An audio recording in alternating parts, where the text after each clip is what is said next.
नमस्कार, one India one voice में आपका स्वागत है। दोस्तों, बिहार का राजनीतिक माहौल काफी गर्म हो चुका है। दिन ब दिन बिहार का राजनीतिक तापमान बढ़ रहा है और आए दिन ऐसी कोई ना कोई घटनाक्रम होती है जिससे राष्ट्रीय राजनीति में बिहार एक केंद्र बना हुआ है, चर्चाओं का केंद्र बना हुआ है। जैसे जैसे असेंबली इलेक्शन नजदीक आएगी बिहार की, वैसे वैसे देखेंगे कि तापमान, बिहार का राजनीतिक तापमान और बढ़ रहा है। बिहार में 2025 के नवंबर में असेंबली इलेक्शन होने जा रहे हैं, विधानसभा इलेक्शन होना है। जैसे जैसे बिहार का इलेक्शन नजदीक आ रहा है, वैसे वैसे नीतीश कुमार जी की टेंशन बढ़ रही है। एक बेचैनी सा हो रहा है उन्हें, और उन्हें कहीं ना कहीं से एक सूचना मिल गया है, भनक लग गई है कि इस बार भारतीय जनता पार्टी बिहार में कुछ बड़ा खेला करने जा रही है। इसी वजह से उनकी बेचैनी बढ़ गई है। दूसरी तरफ भारतीय जनता पार्टी चाहती है कि इस बार 2025 में जो विधानसभा इलेक्शन हो, उसके बाद भारतीय जनता पार्टी के मुख्यमंत्री बने बिहार राज्य में। इसलिए उन्होंने पूरा स्ट्रेटेजी बना लिया है कि कैसे अपोजिशन को काउंटर किया जाए और कैसे अपने अलायंस में, उनके गठबंधन में जो साथी है उनको मनाया जाए। बाकी साथी तो ठीक है भाजपा के, लेकिन नीतीश कुमार जी इससे असहज है। वो नहीं चाहते कि कोई और बिहार का मुख्यमंत्री बने। वो चाहते हैं कि एनडीए अलायंस जो है वो नीतीश कुमार के नाम पे, चीफ मिनिस्टर के नाम पे बिहार का इलेक्शन लड़े। भारतीय जनता पार्टी इस बार नहीं चाहती है कि नीतीश कुमार को मुख्यमंत्री का चेहरा घोषित किया जाए और उनके नाम से इलेक्शन लड़ा जाए। भारतीय जनता पार्टी इस बार बिहार में अपनी सरकार लाना चाहती है महाराष्ट्र और उड़ीसा के मॉडल पे।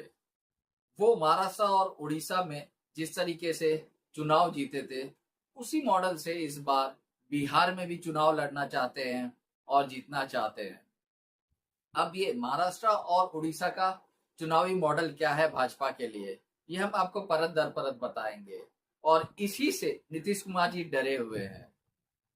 उनको कहीं ना कहीं इसकी भनक लग गई है और वो बड़े घबराए हुए हैं। अब हम अपने दर्शकों को बताना चाहेंगे कि ये महाराष्ट्र और उड़ीसा मॉडल है क्या, जिससे भारतीय जनता पार्टी बिहार में इलेक्शन लड़ने जा रही है। तो पहले समझते हैं महाराष्ट्र मॉडल क्या है। जब 2024 में विधानसभा इलेक्शन हुए थे महाराष्ट्र में, तब आपने देखा था कि उससे पहले कैसे भारतीय जनता पार्टी ने शिवसेना को दो फाड़ कर दिया था और एनसीपी में भतीजे को चाचा से अलग कर दिया था। इधर कभी नहीं, उधर कभी नहीं। आणि म्हणून परब साहेब, तुमचा इतिहास मला माहित आहे. मला बोलायला लावू नका, मला बोलायला लावू नका. मी बोलत नाही. मी कधीही कमरेच्या खाली वार करत नाही. मला सगळं माहित आहे. अंडी पिल्ली सगळी माहित आहे. कोण कुठे गेला, कशाला गेला हे मला माहित आहे. हा एकनाथ शिंदे ज्यांनी केलं, बोले आम केलं, बोले आम. मी तुमच्या पक्षप्रमुखांना सांगितलं होतं, तुम्ही आता शिवसेना आणि भाजप युती करा. मी मुख्यमंत्री होणार होतो. 5 वेळा सांगितलं. का मुख्यमंत्री पदाच्या खुर्चीमध्ये एवढा मोह झाला? का झाला? जे बाळासाहेबांनी सांगितलं होतं करू नका, काँग्रेस बरोबर जाऊ नका, तुम्ही का गेले? मोहपायी, सत्तेसाठी. मोह कोणाचा? और महाराष्ट्र इलेक्शन में एक तरफा जीत हासिल कर ली थी। दूसरी तरफ उड़ीसा मॉडल क्या है जानते हैं। बीच में जब 2024 में उड़ीसा का विधानसभा इलेक्शन हुआ था, तो इलेक्शन के ठीक पहले एक वीडियो वायरल हुआ था। उस समय के उड़ीसा के मुख्यमंत्री का, नवीन पटनायक जी का, एक पब्लिक रैली में उनका हाथ शिवरिंग कर रहा था, हाथ कांपने लग गया था और वो वीडियो काफी वायरल हुआ था। उसी वीडियो को लेके काफी तंज कसा था हमारे देश के प्रधानमंत्री मोदी जी ने। नवीन बाबू की तबीयत खराब होने के पीछे क्या कोई षड्यंत्र है क्या? That the Prime Minister at a public meeting in our state today has stated that I'm in bad health and he wants to institute an inquiry to inquire in this matter. नवीन बाबू के करीबी रहे लोगों का मानना है कि उनकी तबीयत बिगड़ने के पीछे कोई साजिश भी हो सकती है। If he was so concerned about my health, and he has stated publicly before that I'm a good friend of his, all he had to do was pick up a telephone and ring me up and ask me about his health, about my health. Orissa की भाजपा सरकार एक special committee का गठन करेगी और ये जांच करेगी कि अचानक नवीन बाबू की तबीयत क्यों गिरती जा रही है। Let me assure the Prime Minister that I am in perfect health and I have been campaigning in our state for the last month. अरसे तक नवीन बाबू के करीबी रहे लोगों का मानना है कि उनकी तबीयत बिगड़ने के पीछे कोई साजिश भी हो सकती है। सवाल ये कि नवीन बाबू की तबीयत खराब होने के पीछे क्या कोई षड्यंत्र है क्या? ये उड़ीसा के लोगों को जानने का अधिकार है। कहीं इसमें उस लॉबी का तो हाथ नहीं है ना, जो नवीन बाबू के नाम पर पर्दे के पीछे उड़ीसा में सत्ता भोग रहे हैं। इस रहस्य से पर्दा उठना जरूरी है।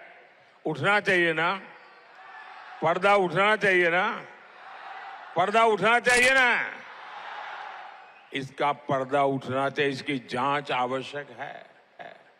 इसलिए 10 जून के बाद उड़ीसा में भाजपा सरकार का विजय होने के बाद हमारी सरकार, उड़ीसा की भाजपा सरकार एक स्पेशल कमेटी का गठन करेगी और ये जांच करेगी कि अचानक नवीन बाबू की तबीयत क्यों गिरती जा रही है। और उसको एक राजनीतिक मुद्दा बना लिया था कि नवीन पटनायक जी का, जो उस समय के उड़ीसा के मुख्यमंत्री थे, उनकी सेहत ठीक नहीं है, उनका स्वास्थ्य ठीक नहीं है और इसके पीछे साजिश हो रही है। और इसको मुद्दा बना के एक तरफा जीत हासिल की थी उड़ीसा में भारतीय जनता पार्टी ने। और आज के तारीख में उड़ीसा में भारतीय जनता पार्टी की सरकार है और उनके मुख्यमंत्री है। इसी तर्ज पे भारतीय जनता पार्टी बिहार का इलेक्शन लड़ने जा रही है, महाराष्ट्र और ओडिशा के मॉडल पे। अब आप समझ सकते हैं कि इसका मतलब क्या है। वहां लालू जी के परिवार में अंतर्कलह शुरू हो गया है। आपने देखा होगा कैसे तेज प्रताप यादव जी को अपने ही पार्टी से बेदखल कर दिया, आरजेडी से बेदखल कर दिया है लालू जी ने। दूसरी तरफ नीतीश कुमार जी कुछ दिनों से ठीक नजर नहीं आ रहे, उनके भी कुछ वीडियो वायरल हो रहे हैं जो बीजेपी बता के भी बताना नहीं चाहती। फिलहाल आपने कुछ वीडियो, नीतीश कुमार जी का वीडियो देखा होगा कि कैसे वो पिछले रैली में मोदी जी का हाथ पकड़ रहे थे। उसके पहले एक फंक्शन था जिसमें अपने ही आईएएस ऑफिसर को वो सर पे गुलदस्ता थमा रहे थे।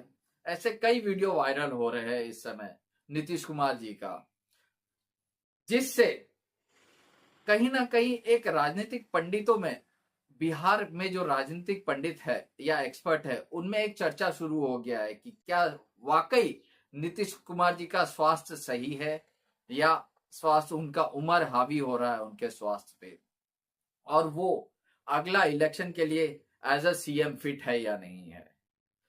तो कहीं ना कहीं भारतीय जनता पार्टी ये माहौल बनाने में लगी हुई है महाराष्ट्र और उड़ीसा के मॉडल पे। और देखिए जैसे जैसे चुनाव नजदीक आएगा वैसे वैसे ये सारी चीजें और ये माहौल और गर्म होगा। ये सारे मुद्दे कहीं ना कहीं खूब उठेंगे, खूब उछाले जाएंगे बिहार के राजनीति में। माहौल गरमाना शुरू हो गया है आप हमारे साथ बने रहिए, हम आपको बिहार की राजनीति से जुड़ी हुई सारी खबरें आप तक पहुंचाएंगे। अगर आपको हमारा ये वीडियो पसंद आया है तो हमें लाइक सब्सक्राइब जरूर कीजिएगा और अपना सुझाव हमें जरूर दीजिए। अब मैं भावेश शाह आपसे आज्ञा लेता हूँ। धन्यवाद।